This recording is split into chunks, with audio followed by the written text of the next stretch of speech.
Boa noite a todos, sejam todos bem-vindos. É com muita alegria, é com muito prazer que nós estamos nos reencontrando mais uma noite para dar continuidade ao estudo do nosso livro Entre a Terra e o Céu, ele que é a sétima obra dessa coletânea intitulada A Vida no Mundo Espiritual, trazida para nós sob a pena do nosso querido Francisco Cândido Xavier e o espírito André Luiz. Hoje estamos recebendo o nosso irmão Felipe Mascarenhas, né, do lar de Paulo de Tarso, em Copacabana. Teremos na harmonização nossa querida Tereza Cristina, a nossa amiga Vanessa fará a prece inicial e Helenilza fará encerramento. Nós possamos, mais uma vez, né, abrir nossas mentes, nossos corações, para não só receber tudo que o Felipe trouxe para dividir conosco, né, mas que possamos sempre guardar conosco todo esse conteúdo que nós vamos estudando no decorrer desses anos. Tereza, com você, minha amiga. Minutos de Sabedoria, de Torres Pastorino, página 238. Seja perseverante nas boas obras. Nada conseguiremos na vida sem perseverança. Para aprender piano, há necessidade de horas seguidas de estudo diário.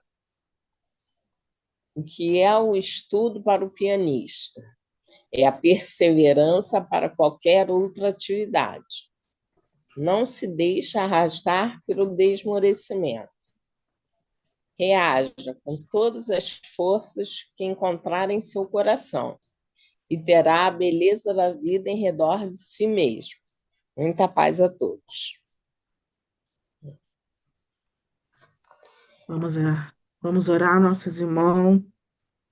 Pai amado, de infinita bondade, agradecemos por estarmos reunidos todos nesse momento, estudo.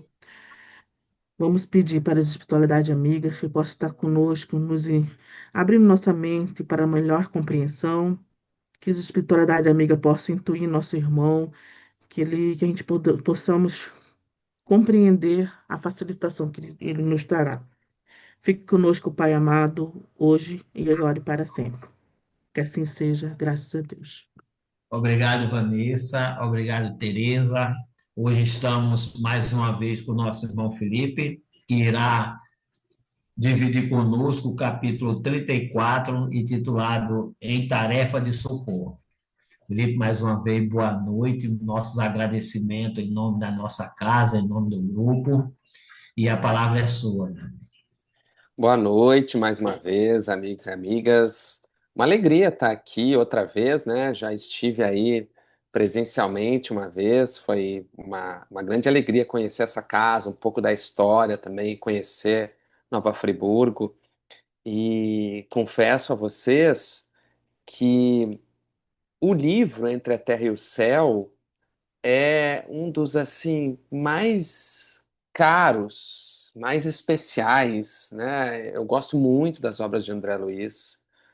Sou assim realmente um grande admirador do trabalho que esse benfeitor espiritual fez em trazer para todos nós essas descrições detalhadas, até onde é possível que nós tenhamos a compreensão da vida no mundo espiritual, mas a grande obra que o André Luiz desdobrou, trazendo os conhecimentos de outros benfeitores maduros, experimentados espiritualmente e traduzindo nas suas transcrições através da mediunidade do Chico, é uma obra monumental e tem são obras que frequentemente nós retornamos a elas e sempre aprendemos coisas novas e sempre relembramos situações muito especiais e tocantes, né? E especialmente o Entre a Terra e o Céu, logo que começou a pandemia, eu ainda era vinculado ao Centro Espírita Leon Denis de Porto Alegre, e nós tivemos a ideia de, naquele momento, né, em que muitas lives surgiram, tivemos a ideia de fazer um estudo das obras de André Luiz online e começamos pelo livro Entre a Terra e o Céu. Então fizemos lá no começo, comecei eu, depois o Vinícius Lousada, vice-presidente da FERGS, da Federação Espírita do Rio Grande do Sul, se uniu e aí fizemos aí o estudo da obra e depois fomos para outras. Mas digo isso porque essa obra realmente, ela me é muito especial por toda a história que perpassa aí alguns séculos ainda para trás, volta que nós vemos a relação dessas personagens reais aqui, nas consequências que elas estão experimentando na reencarnação em que o André está descrevendo por todo o processo de auxílio espiritual, elas vivenciando ali consequências de atitudes vivenciadas na Guerra do Paraguai, entre outras circunstâncias que nós vamos acompanhando ao longo do livro. E é muito interessante perceber que a obra toda se desdobra a partir do atendimento dos benfeitores espirituais a uma prece feita pela Evelina, né? Lá no comecinho do livro. O primeiro capítulo é todo sobre isso. E na sequência, todo sobre o poder da oração, né? Da prece. E na sequência a gente vê de maneira concreta a ação de uma prece, né? E aí ele vai chamar de prece refratada, no caso, mas nós vamos ali ver todo o desdobramento, de modo que o que nós estamos vendo aqui agora, nesse capítulo, em Tarefa de Socorro, é também um desdobramento daquela prece da Evelina lá no começo do livro.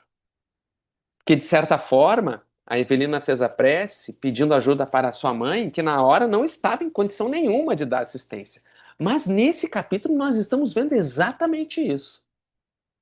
A Odila, agora, já chegou num ponto da sua trajetória espiritual ali, já passou pela fase da revolta, do desejo de vingança, teve todo aquele processo de transformação no encontro com a irmã Clara, enfim, e todo aquele processo, né, de renovação que ela vivenciou. E agora ela se converteu em benfeitora da Zulmira, que, quando começa o capítulo, nós encontramos a companheira naturalmente paralisada nos processos de culpa. Então, nós vemos que ela já trazia, quando começa o livro, vamos dizer assim, uma espécie de um estado depressivo, lidava com a culpa do acontecimento, né? Da invigilância, mesmo do desejo de desaparecimento do pequeno Júlio, que desencarna de maneira trágica numa das praias aqui do Rio de Janeiro, e eu confesso que eu fico tentando pensar em qual das praias isso deve ter acontecido muitas vezes, né? Enfim, sempre fico olhando assim as obras do André e tentando entender onde será que foi, o que será que aconteceu nessa rua aqui, nas descrições que ele vai fazendo, né? E então nós encontramos a Zulmira num profundo processo ali de paralisação na culpa, a tristeza pela perda do filho, e aí a associação imediata de estar sendo punida pela providência divina pela responsabilidade que ela teve de simplesmente não acolher e cuidar do enteado, que era a responsabilidade dela naquele momento. Inclusive um certo desejo que ela acalentou de que ele entrasse nas águas e sumisse. E agora ela havia perdido o filho. Uma situação muito dolorosa, sem sequer desconfiar que era efetivamente o próprio Júlio que tinha mais uma vez reencarnado e vivido mais uma vez a experiência, ainda sofrendo as consequências das suas ações lá na Guerra do Paraguai, num processo de refazimento para a nova reencarnação que viria na sequência, Então nós encontramos a companheira Zulmira paralisada na culpa. Justamente os benfeitores espirituais são acionados pela Odila. O Clarencio, o André Luiz e o Hilário são demandados pela Odila, que vê a situação se agravando, né, a situação complexa. E eu gosto muito de perceber essa complexidade da atuação dos benfeitores espirituais. O quanto, às vezes, um espírito que se dedicava ao desejo de vingança, à revolta, e se transforma, se converte em benfeitor, e todos os movimentos que vão se operando para atender determinadas circunstâncias. Então vejamos a complexidade que nós vamos acompanhar só nesse capítulo do amparo da espiritualidade amiga para conosco. Então nós vemos Zulmira nessa situação, lidando com o processo de culpa e a tristeza pela morte do filho. Nós vemos a Odila, que superou o desejo de dominação, o ciúme, que superou o desejo de posse, aquele afeto exclusivista, conseguiu superar aquilo e agora está em processo de auxílio. Vai demandar, inclusive, Clarencio, André e Hilário para que ajudassem a companheira. E nós vamos ver depois os desdobramentos. Me chama muito a atenção quando os benfeitores chegam na casa e percebem a situação em que a Zulmira está e a tensão nervosa, todo o processo mental que ela está experimentando, a lembrança, né, do acontecimento com o Júlio na praia, quando ela foi invigilante, a lembrança do filho, e ela tem a certeza de que ela estava sendo punida pela providência divina. E aí o André faz o seguinte comentário, que na cabeceira da cama havia uma pilha de remédios, de medicações, e o benfeitor Clarencio diz assim, pois é, o remédio que ela mais precisa nesse momento não tem na farmácia. Vou até pegar aqui o trecho, porque esse trecho é belíssimo, para a gente analisar com calma. Logo ao começo, né, nos primeiros lances ali do capítulo, o benfeitor Clarencio vai dizer assim, o remédio, opa, passou aqui, cadê? O remédio de Zulmira é daqueles que a farmácia não possui, virá dela mesma. Precisamos refazer-lhe a esperança e o gosto de viver. Dois remédios que precisam nascer da própria criatura, do próprio ser. Vejamos, a esperança e o gosto pela vida, pela experiência reencarnatória, a alegria de viver, ainda que atravessando experiências difíceis. Descontrolou-se-lhe de novo a mente, desinteressou-se da luta, e a abstenção de alimentos acarreta-lhe a inanição progressiva. Então, uma coisa levando a outra. Caiu completamente naquela espécie de melancolia, na tristeza, no complexo de culpa. Aí perde a alegria de viver, a esperança que havia renascido com o filho, que havia, né, surgido. E aí vai deixando de alimentar-se, as forças mentais, espirituais vão minguando e, consequentemente, as forças físicas também vão minguando, porque ela já não se alimentava direito. Então, é um processo que vai levando ao outro, um encadeamento de situações. E a Odila, claro, muito preocupada diante da situação, foi pedir ajuda. Os benfeitores chegaram e encontraram essa circunstância. Então, fico aqui pensando, né? O quanto nós efetivamente precisamos sempre lembrar dessa realidade. Nos lances da vida que a gente atravessa, jamais perder a esperança. Jamais perder o gosto pela vida.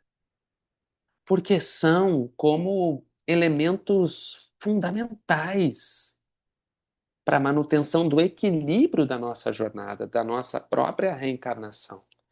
Assim como nós bebemos água, assim como nós precisamos de certos nutrientes para o nosso corpo físico ter equilíbrio, ter saúde e bem desempenharmos a nossa tarefa na Terra, a esperança, essa alegria de viver, são também nutrientes fundamentais ao ser imortal. A manutenção do equilíbrio espiritual mesmo de todos nós. Então, eu queria inicialmente destacar esse ponto, né, da necessidade da nossa manutenção de esperança e da alegria de viver. Não para não entrarmos. É claro que a gente atravessa momentos muito difíceis, em que a tristeza poderá aparecer e ela tem o seu papel, ela tem a sua função também na vida. Mas nós não podemos nos deixar ser tomados por ela, ser paralisados por ela. É aprender a ouvir o que ela tem a nos dizer, o que a tristeza chega para nos comunicar, aprender com ela e seguir em frente. E avançar, não permanecer paralisados. Outro ponto que gostaria de destacar nesse capítulo. A complexidade, já falei da complexidade do atendimento dos benfeitores espirituais, mas especialmente, né, o quanto durante a noite, enquanto nós vamos descansar o corpo físico, nós bem sabemos disso, mas ver o relato de André é sempre muito interessante, né? O quanto nós somos atendidos, amparados pela espiritualidade durante a noite, durante o sono do corpo físico. No caso, a Zumira ainda nem tinha pegado no sono. Eles tentaram, inclusive, através de passes e de uma assistência espiritual, que ela pudesse cair num sono reparador, mas ela estava tão tensa que nem isso ela conseguiu. Mas, logo em seguida, ela iria efetivamente pegar no sono. Mas me chama muito a atenção essa dinâmica da espiritualidade de atender-nos às nossas dores, às nossas necessidades durante o sono. E, além disso, que também durante o sono, durante esse desprendimento parcial do espírito do nosso corpo físico, nós vamos aonde a nossa mente está, para onde a nossa mente está voltada. Aonde o nosso pensamento está conectado, está enraizado, para lá é que nós nos dirigimos. Então é impressionante perceber que enquanto Clarencio, André e Hilário estão ali no processo de atendimento a Zulmira, há uma surpresa que é a chegada de Mário Silva. Em espírito, em desdobramento do corpo físico, Mário Silva adentra o quarto e chega de maneira como se estivesse fora de uma lucidez, né? Dando as impressões de uma certa loucura. O próprio André vai dizer, né? De olhos esgazeados, à maneira de louco, contemplou a doente por alguns instantes e afastou-se. E aí, Clarencio, esclarecendo André, Hilário e a nós todos, diz: é sabido que o criminoso habitualmente volta ao local do crime. O remorso é uma força que nos algema a retaguarda. O remorso nos mantém acorrentados ao passado. Por isso é tão importante aprender com os erros, ouvir e meditar nas lições que os nossos tropeços têm para nos dar, mas não permanecer paralisado neles, mas levantar e fazer diferente, com a disposição de renovação. Porque senão permaneceremos assim algemados, acorrentados, né? a, a, a cenas, as circunstâncias. É claro que aqui ainda está muito recente a circunstância, a situação. O Mário Silva, que é enfermeiro, que tem uma responsabilidade muito grande nas suas tarefas de saúde, foi, de certa forma, no entendimento dele, ele quase foi negligente no atendimento ao pequeno Júlio. Não chegou a acontecer, mas toda a ideia, o pensamento, plasmou nele a consciência de culpa. Plasmou, assim como a Zulmira. Mas a Zulmira chegou a efetivamente atuar, porque ela tinha a possibilidade de cuidar do Júlio e de evitar que ele entrasse no mar e se afogasse, e não o fez. Aqui, o Mário Silva, é impressionante, né, na narrativa do capítulo anterior, como os fluidos que ele irradiava na direção do pequeno já dificultavam o processo de melhora que ele precisava, não é? E aí ele cristalizou a ideia da culpa, de que ele teve responsabilidade na morte do Júlio. E ele, então, aqui está acalentando esse processo, tanto que ele está fora de si.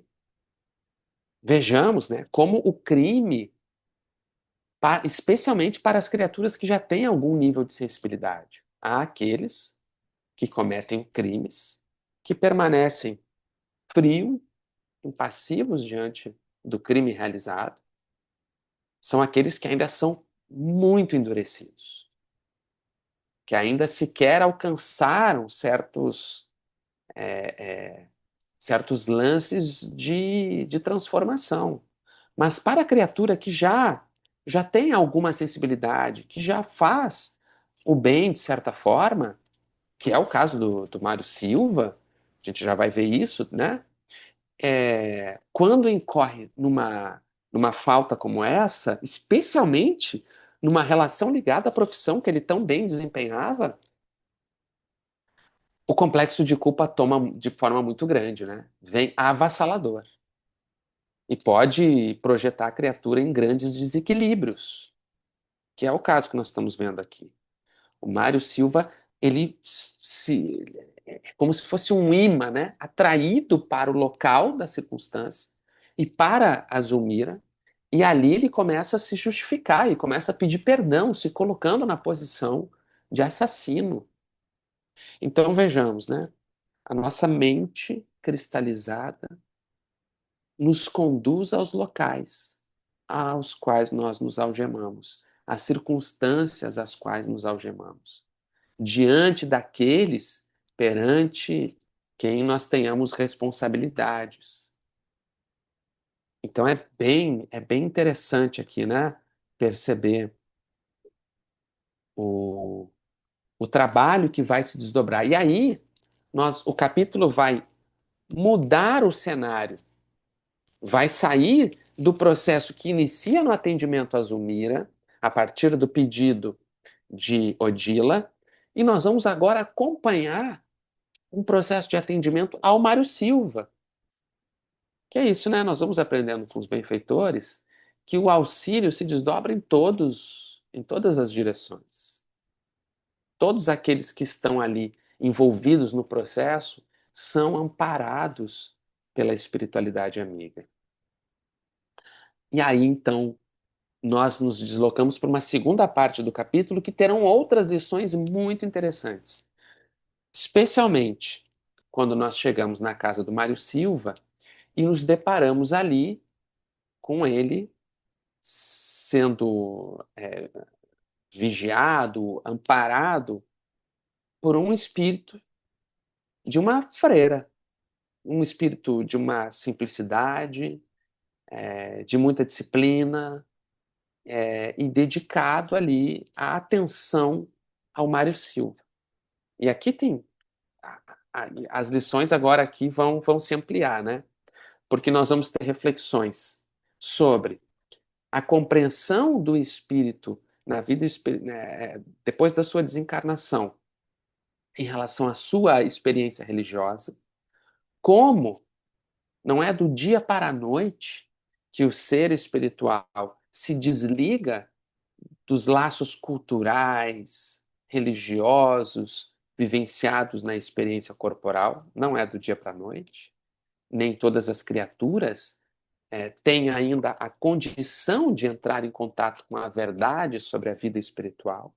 Permanecem ainda muito vinculadas a experiências culturais religiosas da Terra. E é o que nós vamos ver aqui. Não significa que são espíritos atrasados, não é isso. Mas tem ainda uma certa limitação na compreensão da vida em outros horizontes. Estão vinculados àquele, àquele círculo cultural e religioso que eles tanto experimentaram na vida corporal. Mas antes de falar sobre isso, tem um ponto que me é muito especial nessa situação aqui, que é o fato de que essa companheira, gente, vou deixar aberto para comentários também, né? O pessoal quiser fazer, enfim, algum comentário, enfim, né? Alguma incursão aí. Me chama muita atenção o quanto cultivar afinidades, cultivar simpatias é algo que nos dá sustento para a jornada espiritual. É aquela frase, né? O bem que fazemos é nosso advogado em toda parte. Aqui, nesse capítulo, nós estamos vendo a materialização, a concretude dessa frase, dessa máxima. Porque o Mário Silva estava sendo acolhido, amparado por essa benfeitora, essa companheira espiritual, essa irmã de caridade, freira, porque ela se dedicava a uma ordem de espíritos, de religiosas, que trabalhavam na vida espiritual no hospital onde o Mário Silva era enfermeiro, e elas criaram uma simpatia muito grande pela disciplina dele, pela dedicação que ele tinha às pessoas, pela atenção, pelo carinho, pela forma amorosa com que ele tratava os pacientes. E isso foi constituindo naquelas criaturas uma simpatia muito grande por ele, dizendo que ele sempre se esforçava para estar presente, tinha toda uma dedicação em relação ao próximo, né, àquelas criaturas. E isso criou naqueles espíritos uma simpatia por ele, de modo que agora, quando era ele que estava precisando de ajuda, elas estavam lá para atender. Isso é emocionante.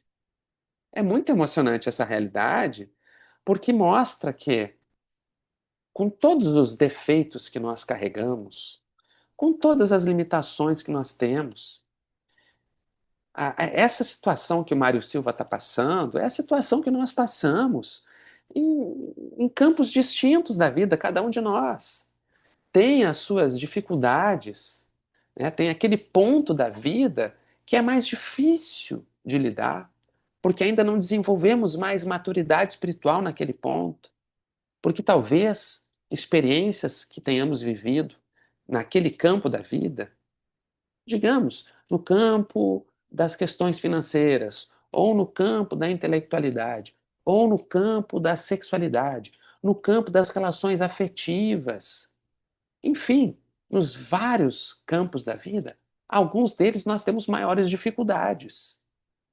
Eles mexem mais conosco, nos tiram mais do prumo. E nessa hora, ter simpatias espirituais construídas a partir também do bem que façamos é, é sustento de equilíbrio para a nossa jornada. Então, me emociona efetivamente essa situação, desse auxílio que o Mário Silva recebe dessa companheira de caridade, né? Dessa freira. É interessante, né? Quando o André, o Clarencio e o Hilário chegam, ela fala assim, né? Ela identifica que eles eram emissários celestes e ela diz: estava certa de que nosso Senhor nos enviaria o socorro justo. Desde algumas horas ocupa aqui o serviço de vigilância. A posição do nosso amigo é francamente anormal e temo a intromissão de espíritos diabólicos. É que interessante, ela também faz ali uma espécie de proteção, evitando a intromissão de espíritos, né, que, pela própria vibração que o Mário Silva estava ali, pudessem adentrar a casa e piorar mais a situação, né? E dificultar a sua reharmonização. E aí ela vai falar, né? Fala que ela trabalhava no hospital e ela diz: ele é um colaborador devotado às crianças doentes e a cuja assiduidade e carinho muito passamos a dever. Olha que momento emocionante, né? Porque ela está dizendo assim: todas aquelas crianças que ele ajuda, é impossível que a gente não venha dar auxílio a ele agora. Como é que nós não vamos auxiliar alguém que se devota tanto para as crianças? Então, assim, vejamos, né, meus amigos, fico, o quanto, quando Kardec nos propõe, fora da caridade, numa salvação, a gente está vendo a materialização disso aqui. Nós vivemos num mundo imersos numa teia. Nós estamos aí entrelaçados num emaranhado, uns com os outros, nessa teia da vida, em que nós reagimos e sofremos, né, as consequências das vidas que nós tocamos e das vidas que nos tocam. Das vidas a quem eventualmente façamos mal, mas das vidas a quem façamos bem. E aí nós recebemos as consequências dos nossos gestos. Aqui, o Mário Silva, se o complexo de culpa, e talvez o complexo de culpa seja também aqui justamente por essa dedicação, por ser alguém tão dedicado às crianças, por estar recebendo auxílio dessa irmã de caridade, por ser devotado às crianças e diante daquela criança, pelo ciúme, pela revolta que bateu nele, ele teve o desejo, inclusive, de aplicar uma medicação equivocada. Aí o complexo de culpa é muito maior, porque ele é alguém que se dedica, que faz o bem às crianças. Vejamos. Ao trabalhador do bem, o tropeço, a consciência cobra muito mais. Cobrará valores altíssimos, mas terá também esse trabalhador terá também o auxílio oportuno. Olha que bonito que ela vai dizer na sequência. Muitas almas benditas têm descido do céu para testemunhar-lhe agradecimento. Isso tem acontecido tantas vezes que, com alguns médicos e assistentes, faz-se credor das melhores atenções de nossa irmandade. Oh. Então, né, a gente quando começa quando é colocado em primeiro momento, né, na, no conhecimento dessa figura aqui, do Mário Silva, a gente identifica as lutas dele, as dificuldades, o passado que ele traz lá da Guerra do Paraguai, da relação também, né, com aquela que fora a Lola Ibárruri e dos equívocos que eles juntos ali desenvolveram, ele trazia agora, depois de longas lutas de transformação, esse tropeço dele cobrava, a consciência o cobrava. E o que o benfeitor vai dizer? Que ele precisava, para conseguir sair desse estado, para conseguir vencer esse processo de culpa e essa desarmonia, ele precisava da convivência justamente com aquela que fora a Lola Ibárruri, que tem uma casa estruturada, uma família que faz o evangelho de maneira bastante disciplinada, que faz aquele estudo.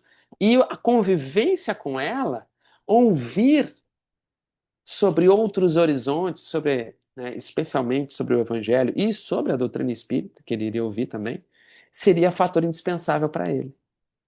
Seria algo muito importante no processo de harmonização, até de entender toda aquela desarmonia que ele vinha vivendo, as possibilidades, né, de que tudo aquilo fossem consequências de outras reencarnações.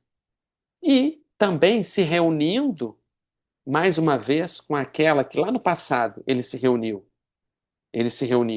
para os equívocos, né, os tropeços, agora eles pudessem constituir, quem sabe, uma família, uma parceria para outros horizontes.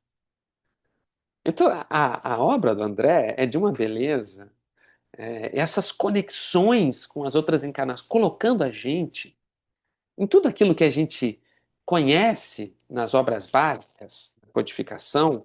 O André Luiz parece que vem dizer assim, ó, vou mostrar para vocês um filme da vida real de como isso acontece na vida real, no cotidiano. E aí ele está desdobrando isso para a gente aqui, né? E aí a gente tem aqui também, além desses momentos bonitos aqui, né, de perceber o bem que o Mário Silva fez e essa beleza, nós vamos ter aqui esse diálogo do Clarencio e o esclarecimento dele dessa compreensão do espírito que permanece vinculado à sua tradição religiosa, à sua tradição cultural. Então, deixa eu pegar aqui, que é muito interessante o que o Clarencio vai, vai falar. Ele vai dizer assim, falando para o André Luiz: Nossa irmã pertence à organização espiritual de servidores católicos, dedicados à caridade evangélica. Temos diversas instituições dessa natureza, em cujos quadros de serviço inúmeras entidades se preparam gradualmente para o conhecimento superior. Olha que interessante, né? Então, são etapas que os espíritos passam. As tradições religiosas também são escolas em que o espírito vai desempenhando as suas tarefas, produzindo todo o bem que possa dentro daquela experiência, preparando-se para ampliações de conhecimento e de compreensão da vida. Não significa que ele não tenha, né, uma evolução tal, mas significa que, do ponto de vista da compreensão mais intelectual dos horizontes da vida, ele precisa ainda avançar. Mas, ali, naquela experiência, ele vai desenvolvendo já vai preparando-se para outros voos, né? E aí o André pergunta, aliás, o Hilário pergunta, mas elas permanecem sob a direção da autoridade ainda ligada à Igreja Católica? E aí o benfeitor diz: como não? Todas as escolas religiosas dispõem de grandes valores na vida espiritual. Como acontece à personalidade humana, as crenças possuem uma região clara e luminosa e outra ainda obscura. Meus amigos, aqui esse parágrafo é sensacional. Porque o que Clarencio vai explicar para a gente? Já vou seguir nele ali. Clarencio vai dizer: assim como as criaturas humanas trazem em si ainda luz e sombra, e aí aqui, né, é um conceito bem da psicologia junguiana, né, que fala muito das sombras que nós trazemos ainda, né, enfim. Mas o benfeitor fala, assim como nós, seres espirituais, temos luz e sombra, até que possamos nos tornar mais luz do que sombra e efetivamente avançando nessa direção, assim também as instituições humanas, que são criadas também pelas criaturas humanas, apresentam também os aspectos de luz e sombra. E as religiões também assim são. É isso que ele vai trazer nesse parágrafo. Ele vai dizer: todas as escolas religiosas dispõem de grandes valores na vida espiritual. Como acontece a personalidade humana, as crenças possuem uma região clara e luminosa e outra ainda obscura. Em nossa alma, a zona lúcida vive alimentada pelos nossos melhores sentimentos, enquanto, no mundo sombrio de nossas experiências inferiores, habitam as inclinações e os impulsos que ainda nos encadeiam à animalidade. Nas religiões, o campo da sublimação está povoado pelos espíritos generosos e liberais, conscientes de nossa suprema destinação para o bem, ao passo que, também nessas religiões, nas linhas escuras da ignorância, ainda enxameiam as almas pesadas de ódio e egoísmo. Já que nós estamos aqui falando que o benfeitor espiritual está se referindo à religião católica, é nesta mesma instituição que se produziu Francisco de Assis, Antônio de Pádua e outros, Alcione, que nós conhecemos no livro Renúncia de Emmanuel, e que no final da sua trajetória naquela reencarnação se integra justamente à ordem de freiras e vai exercer uma tarefa na coletividade ali daquelas benfeitoras. E tantos outros espíritos que dentro desta escola religiosa do catolicismo vivenciam plenamente o evangelho e vivem no aspecto da luz, mesma instituição que produziu a tenebrosa Inquisição e outros tantos absurdos terríveis, assim como as criaturas humanas, que também trazemos, até que possamos alcançar outros voos mais altos, trazemos as luz e sombra em busca de transformar-nos, em busca de renovar-nos, de conseguir superar as sombras que ainda existem em nós, para que a gente consiga caminhar na direção da luz, para que a gente consiga, assim como o Mário Silva, né, nesse processo de transformação, colocar mais luz em nós, trabalhando pelo bem, transformando aquilo que ele foi lá na Guerra do Paraguai, nesse enfermeiro dedicado à tarefa de tratar e curar as crianças no hospital. Assim como o Amaro, que utilizou o metal em encarnações passadas para matar, para perseguir, agora é ferroviário e trabalha o metal para construir estradas e ligar, para que as criaturas possam se encontrar, se ver, para que o alimento possa ser transportado e tudo mais que as ferrovias proporcionam. É a transformação das sombras que existem em nós na luz potencial que nós podemos ser. Então, o André é realmente muito especial, né? Aí ele prossegue depois dizendo assim: cada inteligência, ainda falando sobre a companheira, né? Cada inteligência só recebe da verdade a porção que pode reter.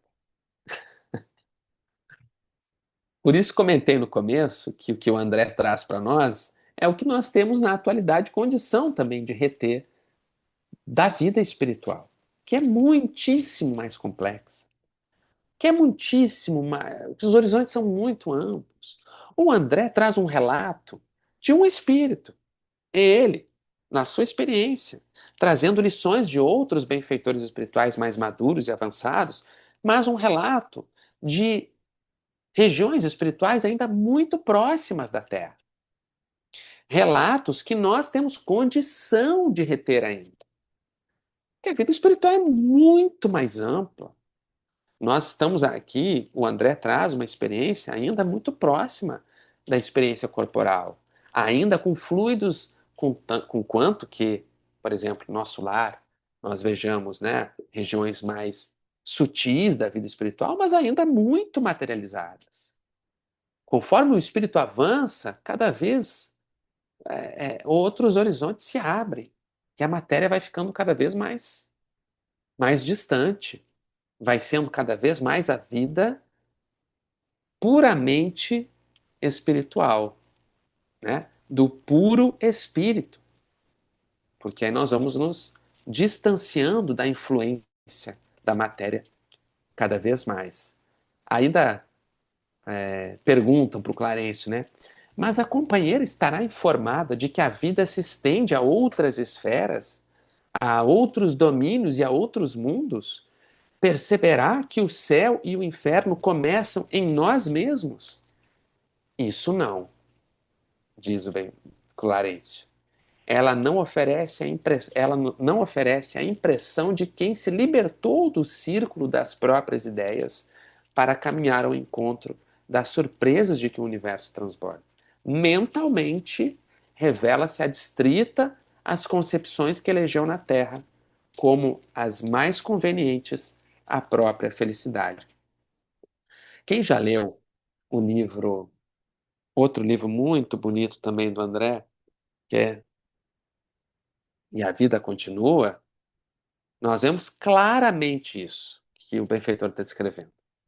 Porque no E a Vida Continua, nós vemos ali dois companheiros que se conhecem num momento em que estão num tratamento de uma enfermidade e logo em seguida vão desencarnar. Um é um homem de uma idade um pouco mais avançada, e a outra era uma jovem, né? Mais jovem ela. E eles têm logo uma afinidade. Ele era espiritualista, tinha alguns conhecimentos de espiritismo, mas conhecimentos mais, né, não adstritos à doutrina espírita, era espiritualista. E ela era católica. E quando eles se encontram na vida espiritual, depois de desencarnados, eles ainda não entendem o que estava acontecendo, eles ficam achando que eles estavam num hospital psiquiátrico, eles achavam que tinham sido internados e tudo mais. E aos poucos eles vão entendendo a nova condição, e nós vemos lá templos religiosos em que os espíritos vão para cultivar o seu hábito religioso. O André descreve isso. Porque não há violência para com a compreensão das criaturas na vida espiritual. Benfeitores espirituais vão permitir que a criatura se, se amplie a sua compreensão, se dê conta das realidades espirituais no seu tempo. Quando possível, esclarecem, mas permitem que a criatura também viva a experiência que mais lhe apraz, que mais lhe dá plenitude, que mais lhe dá alegria. Para muitos espíritos ainda será necessário ir até uma igreja e nela adentrar e ali sentir-se em paz e ali se conectar melhor com Deus. Será um processo entender que nós podemos nos conectar com Deus em qualquer lugar, em todas as circunstâncias, que não necessitamos de lugares circunscritos, de imagens determinadas, mas sim do nosso pensamento voltado ao alto. Mas ainda é um longo caminho até chegarmos lá. Não é? E a espiritualidade respeitará essas criaturas para que realizem essa trajetória. Gente, eu estou falando aqui, se alguém quiser comentar, por favor, né? E, olha que interessante, aí vem a pergunta. Mas e ninguém a incomoda aqui por viver assim distante do conhecimento real do caminho?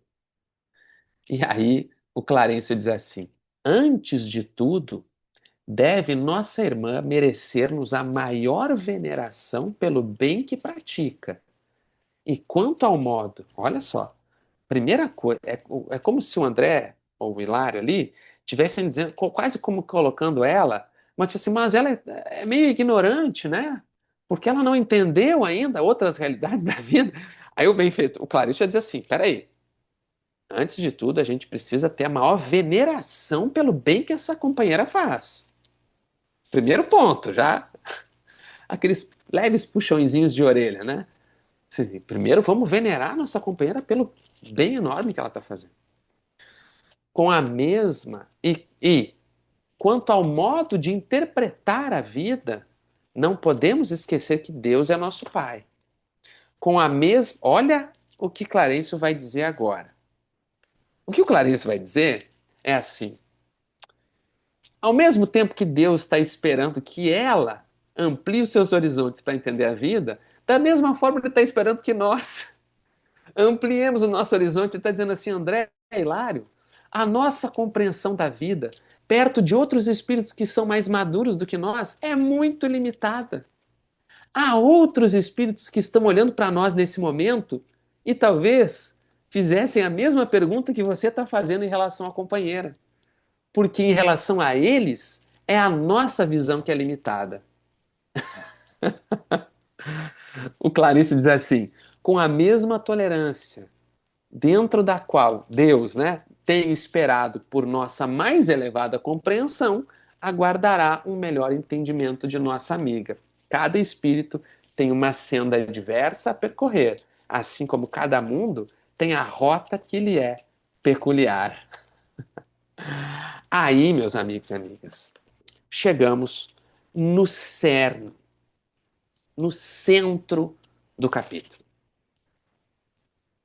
Porque o Clarencio vai sintetizar e ele textualmente vai dizer para nós: aqui está a principal lição do capítulo. O parágrafo diz assim: a maior lição aqui, André, é a da sementeira que produz inevitável. Essa é a grande lição e a grande síntese do capítulo.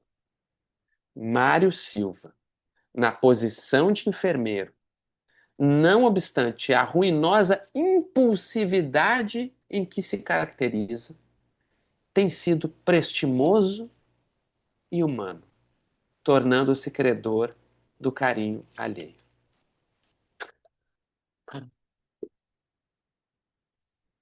Sabe o que é isso aqui? É o amor que cobre a multidão dos nossos pecados.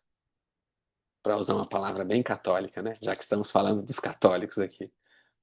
É o amor que cobre a multidão dos nossos tropeços. Segundo vemos, não é um homem devotado às lides religiosas. O Mário Silva não era ainda. Ele estava interessando-se. Ele foi naquela primeira reunião, ficou interessado. E, em breve voltaria para ouvir mais sobre. Não era, mas era alguém dedicado ao bem. Desempenhava a sua profissão com maior esmero. Atendia as crianças no hospital, trabalhando e tal. E por isso se tornou credor do bem, da solidariedade, dos benfeitores espirituais. Segundo vemos, não é um homem devotado às lides religiosas. É irritável e agressivo. Claro, resultado das reencarnações recentes que ele teve. É alguém ainda com muitos, né, com uma carga a ser transformada, a ser trabalhada. Irritativo, agressivo. De ontem para hoje, chega a sentir-se criminoso. Entretanto, é correto cumpridor dos deveres que abraçou na vida e sabe ser paciente e caridoso no desempenho das próprias obrigações. Com isso, granjeou a simpatia de muitos e encontramo-lo fraternalmente guardado por uma freira reconhecida. É, meus amigos,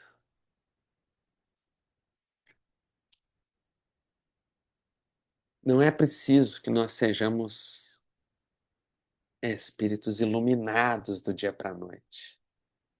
Basta que façamos o nosso dever bem cumprido no dia a dia, a tarefa que nos cabe nessa reencarnação, sem rompantes de grandeza. Mas se nós cumprirmos aquilo que nós nos propomos a fazer, já estaremos, ó, ampliando horizontes, atraindo para nós a simpatia de benfeitores, benfeitoras espirituais e fazendo uma boa jornada, apesar das nossas sombras, das nossas fragilidades, das nossas irritações, dos nossos tropeços e tal. Se bem desempenharmos o que viemos fazer aqui, meus amigos, já será uma enormidade, não é? Agradeço, meus amigos. É sempre muito bom voltar a André Luiz e esse livro que, de maneira muito especial, me é muito caro ao coração. Nós que agradecemos tudo que você trouxe. Realmente, você colocou de forma espetacular, né? Eu até tinha separado aqui esse contexto quando a André, nessa agonia que tem como nós encarnados, né? De questionarmos tanto religiões, e ele diz isso aqui, né? Muitas vezes, quando trata ali no Evangelho, no livro dos Espíritos, dos espíritas imperfeitos, né?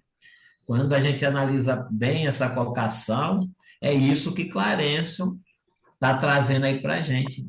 Aqueles que conhecem, mas na hora da execução dessa bandeira que traz o Espiritismo, que fora da caridade não há, né, essa salvação, você vê aí, ele traz ali no arcabouço do seu espírito esse sentimento de criminoso, mas na profissão que ele escolheu,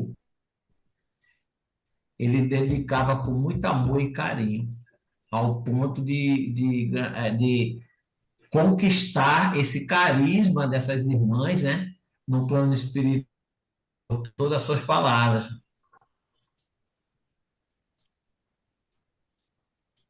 Perfeito, perfeito. Felipe, só agradecer você pelo seu poder de síntese maravilhoso. Foi muito bom ter ouvido. Você fez aí uma abordagem excepcional deste capítulo. Então, meu irmão, muito obrigado, tá bom? Eu que agradeço, gente. Sempre uma alegria. Nós vamos até a vida continua, tá? Vamos Ah, contar com você para seguir conosco. por favor, por favor. Vai ser sempre uma alegria. Voltar em André Luiz é maravilhoso, sempre. E vamos também maquinar aí, Jane, Chico, para você retornar aqui a Friburgo para lançar seu livro. Com certeza. Vai ser uma alegria. Obrigado em nome da casa, em nome do grupo. E eu vou convidar a Na Helenilza semana que para vem, a gente. Fernandinho, ó, tá aí na sala quem vai fazer o semana que vem. Luiz Francisco. Sim. O sarrafo está alto. Mas nós estaremos aí na próxima quinta-feira, vamos estar à disposição. Sim. Falou, Luiz. Até semana que vem. Helenilza, com você, querida. Escolhi uma prece do livro Vigiai e Orai, prece de todo dia, tem muito a ver. Senhor, concede-me a consciência dos meus muitos erros. Não me consintas viver iludida a meu próprio respeito. Que eu tenha suficiente lucidez para saber quem sou. Que eu consiga, mais que os outros, detectar as fragilidades que me são comuns. Dá-me a tua força para que eu possa superar-me, a tua luz para não caminhar nas trevas, a tua paz na luta que me aflige. Que eu seja sempre sincera em meus propósitos e humilde em minhas atitudes, verdadeiro em minhas palavras e fiel aos meus compromissos. Senhor, não me deixes entregue à invigilância e ao assédio do mal. Ser meu abrigo e a minha inspiração. Que assim seja. Graças a Deus. Graças a Deus.